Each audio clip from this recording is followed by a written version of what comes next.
Well, hello everyone. Sue from Sizzling Towards 60 and Beyond here, and it's Wednesday at 1 o'clock in Brisbane, and I just wanted to check in with you for our midweek check-in for FitFab Feb 2019. And how are you going this week? Hi Betty, I'm glad that you could join me.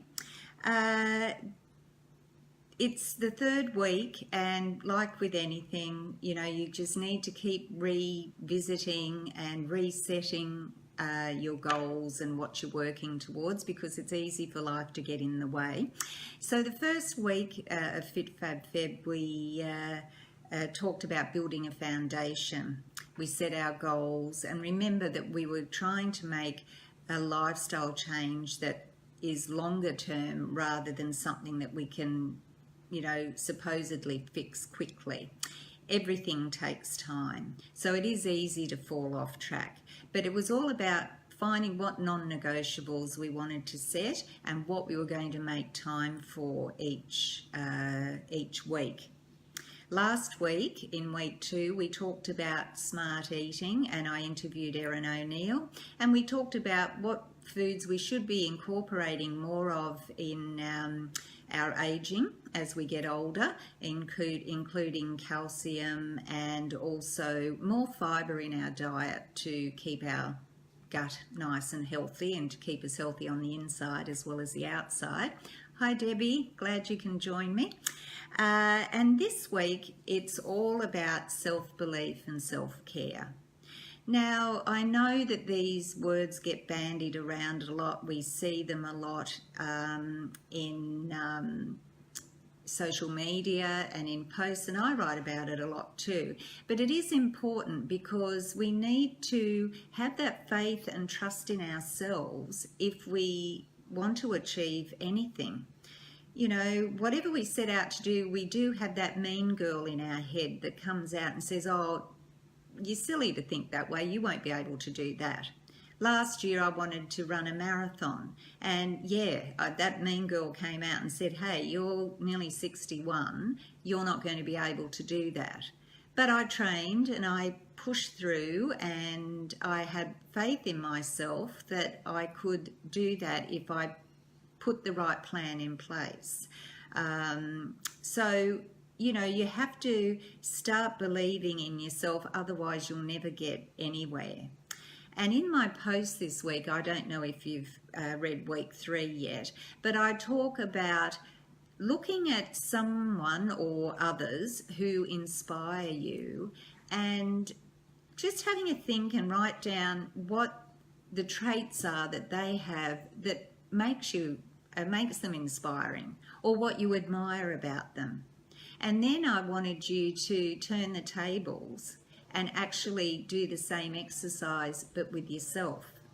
And that's not easy to do because most of us are pretty self-critical, and we don't like to, shout out to the world what we've done well or pat ourselves on the back. And we need to change that, because you never get anywhere if you keep talking yourself down.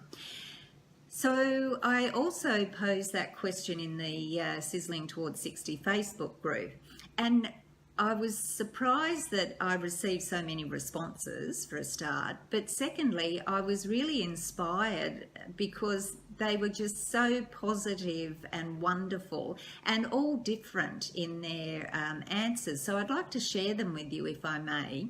So we had Leanne, who said that she is proud of the fact of her ability to keep bouncing back and becoming more me. And I think she means by that she is being true to herself and being authentic rather than trying to be something that she isn't just to fit in with what the society would suggest we should be like. And I think as we get older, we do get that confidence to say, well, no, that's not me, and I don't feel comfortable being that way. And so that was great. We had Christy, who said that she was proud of the fact that she's open-minded and she's got a willingness to see other people's point of view and rethinking her own perceptions of what the truth is, because it isn't black and white. And I know I used to be, when I was younger, yeah, I was a black and white person. But I think as you get older, you do realise that you're not always right, surprisingly enough, and that there, are other points of view, and you need to be open to that and embrace other people's opinion. I had a bit of a giggle with Jan because she said that she was proud of her resilience, but she also loved her legs. And Debbie said the same thing. And that was really great because a lot of the times women do have body image issues. And even if they were just being a bit lighthearted with that, we do need to look at ourselves and say, well, yeah, I like the way I look, or I like this about my physical appearance. And I know that the physical appearance is not the be all and end all, but it is important in building our self-confidence, and we need to be able to look at ourselves and be happy with the person that we are. We had Christine, who said that she was a good listener and that she was also a great nana. Kathy loved her can-do attitude. And Debbie, apart from loving her legs, also felt that her enthusiasm helped her stay positive most of the time. And Marilyn, who felt that her strength to carry on through life's challenges was something that she felt proud of. And she said that there had been some doozies along the way. So as you can see, they were all really positive messages, and they inspired me to look at myself and, dig a bit deep inside and see what I admire about me. I think that I admire the fact that I am a caring person and that I do like to inspire others and to help others, and I think that that's a great trait as long as you don't go overboard with it. But hi Christine, who's just joined me there. And so if you haven't done that exercise, I really think it's a great one to do. It can be a little bit confronting, but just have a read through the blog post and see what that's like.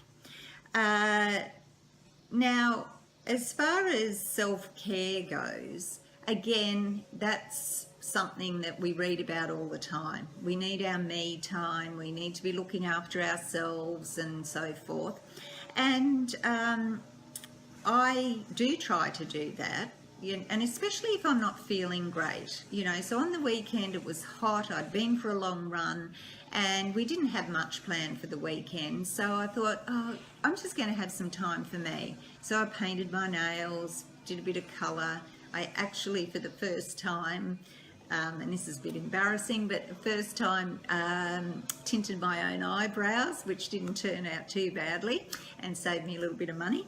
And then I read a couple of good books. I'm also doing a course at the moment, so I did a little bit of work on that, and it was great just to have some time out for myself.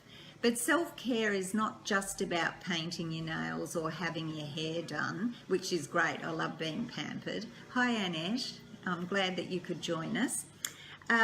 It's about a holistic attitude, because unless you look after your body inside and out, then you're not looking after yourself. You're not, it's all right to paint your nails, but unless you're not healthy on the inside and you're not eating well and exercising regularly, then, you're not going to be your best. So exercise, going for a run, yoga, and doing some workouts are my way of looking after myself and having self-care.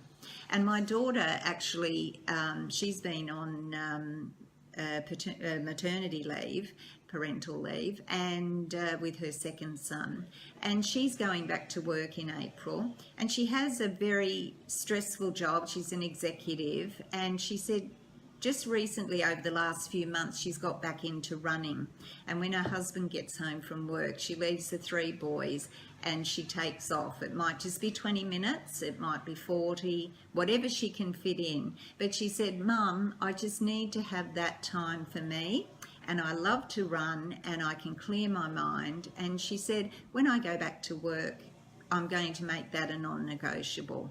And I thought that was really great, because as a mother, and most of us have been, you know, are mothers or been, you know, when we were younger, we'd always put the family first.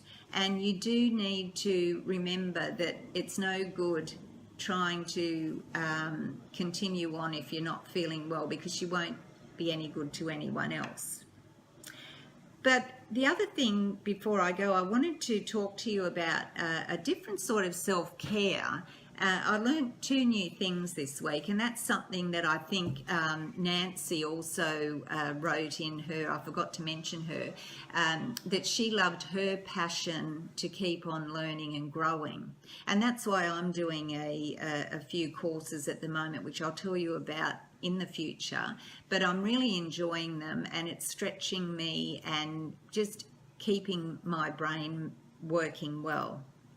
So as you know, Peter from Strong Healthy Women has been doing some work with us and providing videos and workouts, and she has a couple of Facebook Lives each week, and I was listening to her Sunday reflection, and she talked about 3 points that distract us from achieving our goals, and I just want to talk about one today, and she called it gathering overload. And at first I thought, oh, I'm not really sure what she means. So, she was going to explain that. But when she explained it, I thought, yeah, I suffer from that if it's a condition. Because gathering overload, do you ever see things where you go, oh, yeah, I like that recipe, or I like that post, or that email, or whatever, and you save it, you download it, but then you never go back and look at it after that, or you subscribe to something and then you never continue on. We just get all this information, and then we don't have time to disseminate it all and to actually use it. Hi Christine, are you in Melbourne? I hope you're having a nice time with your family. So she was talking about the fact that we gather all this information, never use it, but it clogs up in our mind as well. Hi Anne, thanks for joining me. We've got a few today, which is great. And so she was saying that, we need to stop that. You need to be a little bit more discerning of what information we actually take in and keep. And I was actually listening to an interview on the ABC last week on the radio, and there was a fellow there that works with businesses, and he was talking about email and the fact that many of us, and again I'm guilty, just let our inboxes clog up, and we end up with thousands and thousands of emails, or we subscribe to something and then we get all these reminders coming in. And what he suggested was we should have a clean inbox. He said to set up a file if there are things you want to keep and move those emails in there. Hi Anne. But his point was that if you've, like for me, I subscribe to things and sometimes I don't even know I've subscribed. And then if I don't open the email, it's coming in all the time, it's clogging up my inbox, it's taking up my time. So what I've been doing is trying to address emails as they come in, and unfortunately subscribing from things that I just don't feel are relevant for me now. I know people subscribe to my website and then they unsubscribe. It's just the way of life. We've got so much going on, we can't, take in everything. So we have to be a bit more discerning. So that's been my goal this week, as a bit of self-care, to actually address my inbox and keep what I need, what I don't need. I'm starting to declutter or unsubscribe or delete, and I'm also, it's making me more aware of what information I do want to keep and what information I'm just downloading for the sake of it. So that was one thing, the gathering overload, and I thought that was a great idea of Peter's. And the other thing that she spoke about, which I mentioned in my post on Monday, was the wind down process at the end of the day. Now, we've talked a lot about morning rituals, and like this morning I got up and I did a 20-minute workout, I did some yoga, I put the dishwasher on, I did a couple of things, and then I sat down to my computer and had a look on Instagram. And, you know, my day started really well. And I've got a busy day today because I'm actually over looking after my grandsons. And so I needed to start my day well. On Monday, I had a bit of Mondayitis and I thought, oh, I just don't feel like doing anything.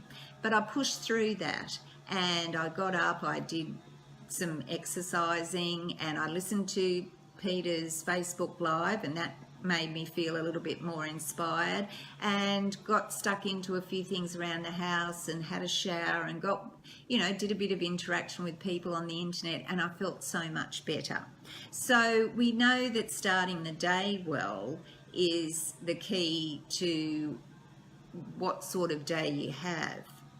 But Peter talked about the wind down process, and again, I'm guilty of not really having a great one. We've got the computer, we've got the TV, we've got our phones, we've got, if you're like me, an electronic reader. So we're never away from screens. And we don't have that, you know, you might go from watching television, go to bed, put your e-reader on, read a book, and we don't have that slowing down and winding down process at the end of each day. And I thought that was a great idea of Peter's, where we just take about 20 minutes and turn off all your screens, have a little think about the day, give yourself a pat on the back of, you know, what went well, have a think about what didn't go well, why it happened perhaps, how you handled it, could you handle it a bit better, and then think about what you need to do tomorrow, because it's no good going to bed to go to sleep if you're worrying about things tomorrow. So if you write a list, at least you can do that and say that you need to, you know, these are the things I need to do tomorrow, and I've done that and I've sort of got a plan in my mind, so I don't need to worry about that at 2 o'clock in the morning. Debbie has just mentioned that she's a gatherer too, but she's started making changes at the start of the year, and her word of the year is time. And that was a great word, Deb, because making time in all areas of our life is important.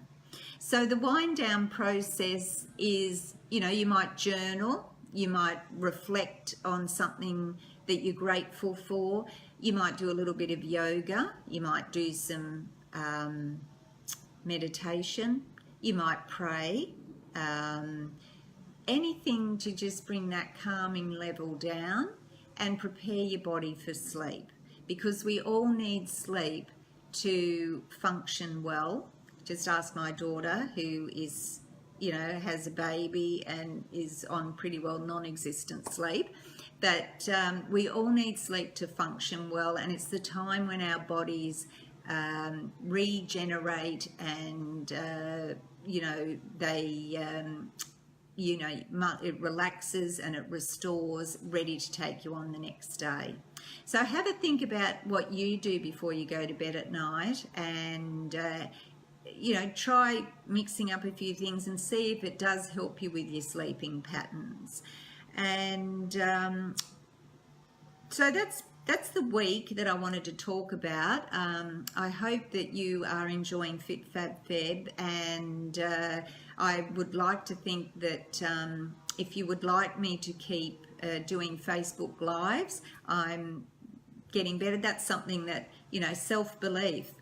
Okay, it's not easy to get up here and do a Facebook Live, but I'm believing in myself and I'm saying, well, I've got a message that I want to get out there, and I'm giving it a go. No, I'm not, I won't win any Academy Awards, but I'm giving it a go, and that's the main thing.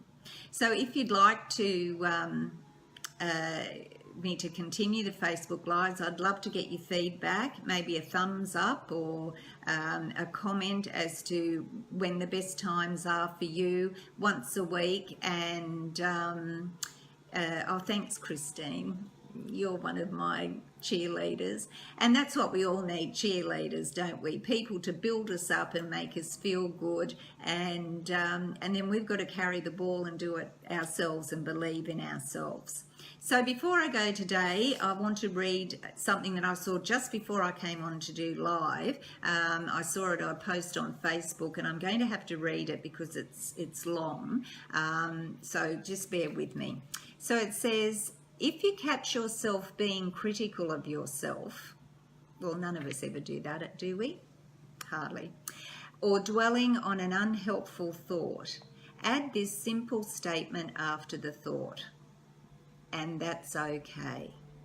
So if you're feeling stressed, or if, like me, you had Mondayitis, or, you know, you're not feeling the bouncy person, or you've done something that you think, oh, I shouldn't have done that, or whatever, instead of dwelling on that, yes, accept it, take ownership, but say that's okay, because we're not perfect, we're human. We can't be up all the time, we can't be on all the time. And I think that if you, and it said after that, that if you notice, if you keep doing that after each time you're being critical of yourself, notice then how you feel and how it feels to be accepting and non-judgmental of yourself, because we are our harshest critics. And whilst I'm someone that, you know, I don't like to slack off, and I, you know, there is a difference. There's a difference between just not trying and just having an off day. And you're allowed to have an off day as long as you get back on track, pull yourself together and look after yourself, and then get back into it all, because you've got a wonderful life to live. And you know, I read a great post this morning from Christy Hawkes, and I just want to find it before I go, if I can. Sorry. I shouldn't say sorry, I'm trying to do something to help you, so I shouldn't really worry about that. But it was all about if this was our last day. You know, we talk about living each day. Hi, Diana. Living each day as if, you know, making the most of each day. But we don't, in actual fact. Some of us can. But most of the time we say, yes, you know, I know that I've got to make the most of each day, but we do waste a lot of time. And I think Debbie Harris is, you know, sort of going to cover that in her word of the year. But what Christy was saying was, if you think about the fact that, what if you were told that you didn't have much time left? You would certainly make the most of each day, wouldn't you? So I just can't find that at the moment, which is a shame, because I wanted to share it, but I'll share it with you next week, because it's a really good point that she's made. Otherwise, just pop over to christyhawkes.com and you'll find her post there. So I hope you have a great week for the rest of it. And Anne, before we go, Anne said that her gathering overload, she thinks that's a great subject and needs to delete many emails and unsubscribe. And you're not alone there, Anne. I mean, I'm really trying to get on top of mine, and other information as well that you sort of get, even mail that you know comes in. Just address it and either get rid of it or file it, or you know, they're the two things, aren't they? So anyway, have a fabulous week. I hope that you are getting some making some changes in your life that will make it more positive and more enjoyable, and I just want us all to be healthy and happy, and I'm wishing you all a very happy week, and see you all hopefully next week. But don't forget to give me the feedback on what days you like to have Facebook Live and what times suit you. But it will be up on the group later if you've missed it. So bye for now. Have a fabulous day, and I'm off to go and give my grandson a big cuddle, and then we're picking up his big brother Ethan from school. So that's going to be a fun afternoon for me. Bye for now, and remember, believe in yourself because you're wonderful.